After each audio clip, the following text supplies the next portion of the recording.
So now, Dan, you live in Bali, Indonesia, which is a very beautiful place, and you do a lot of business in Southeast Asia.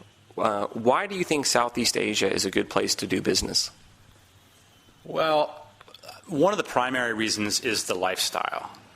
If you are generating a reasonable income on Western standards, what we do is, perform some global arbitrage. You can take that Western level salary and move it to a developing area of the world, like here in Southeast Asia, and your purchasing power is much greater.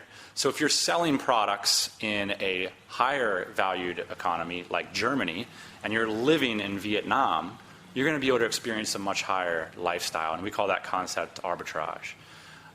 Currency markets and stock traders have used that kind of concept all the time because they're dealing with very liquid assets. In our case, our locations weren't always so liquid. It wasn't always so easy to change your location. Now with internet-style businesses, it's getting easier. So primarily the lifestyle, I found that that's a great tool for recruiting because staff, they want to have a great lifestyle too. So if you can set up an office in a place like Bali, Indonesia, it's like paradise on earth. It's so beautiful here. People want to join you, and it's great for recruiting as well. Do you find it's harder to get work done in a beautiful place? Bali is basically paradise. Can you still follow the 9-to-5 work grind and get things done? I find that I get more work done in Bali because the cost of living here is lower on all fronts. Not only is food cheaper, rent cheaper, but it's easier to get people to help you out to do things. For example, in the United States, I can't afford to pay somebody to do my laundry. It's too expensive. But here in Bali, I have somebody do my laundry, and that saves me 2 hours a week.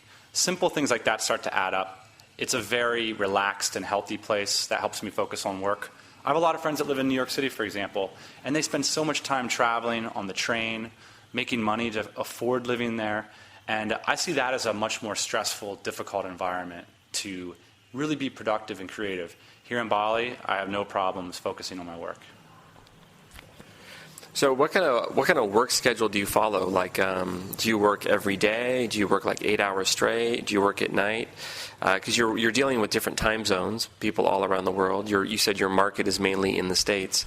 Could you talk a little bit about your work routine?